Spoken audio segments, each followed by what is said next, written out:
That outside lane. Once again, just on the inside of Brendan. Oh, look out! Trouble. Oh, and upside down is Earnhardt. This is going to be a mess. Behind us, wave. The 33 of Harvick, Joey Logano involved. More cars still spinning in this multiple car crash. Just that quick.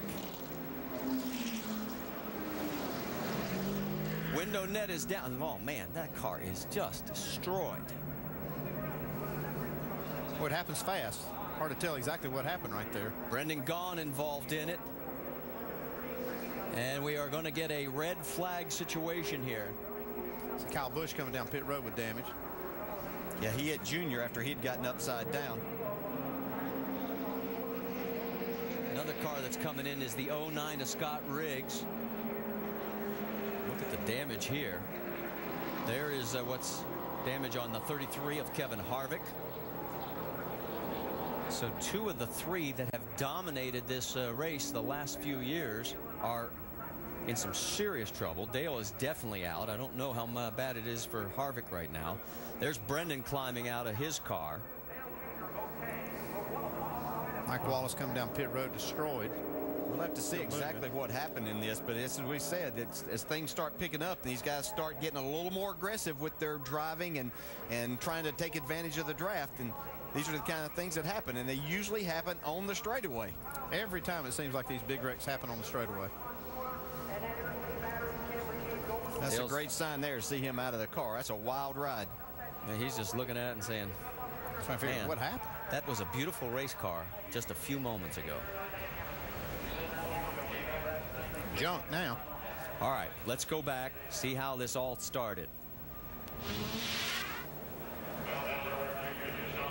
There's Dale right at the right side of your screen.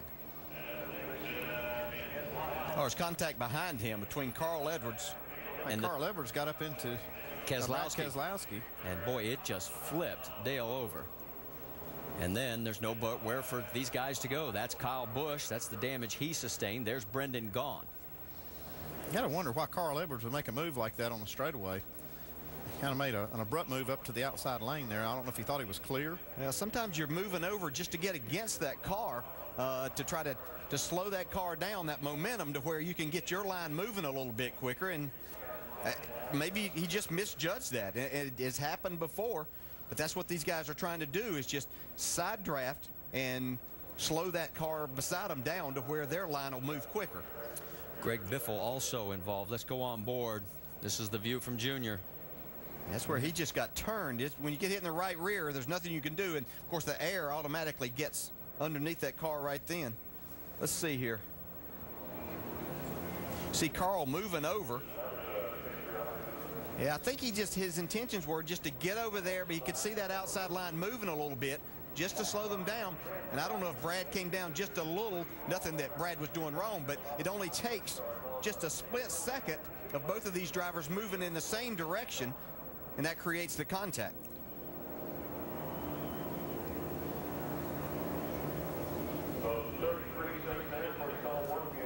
So the work continues. Let's go on board and just listen. Right corner, spin behind you, damn it. Turned it. All right, we ain't hit nothing yet. Gather up.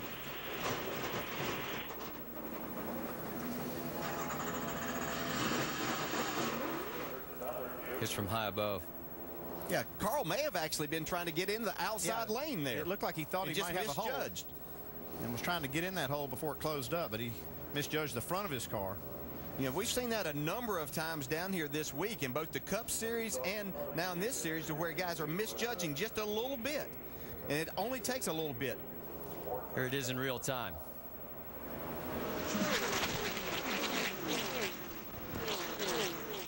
Yeah, I'm going to say, I think it's just a product of this restrictor plate racing. The cars are all bunched up. And just misjudging by a few inches can create a situation just like this. If you were with us for Countdown, there was a really strong interview by Marty Smith with Dale Earnhardt Jr. and about the disappointment of last year and the high hopes for this year. And that's what's left of today's car. What does this do to his confidence? Well, his confidence still got to be high. He had a car good enough to win and probably thought he was going to win. But that's just one of those racing breaks.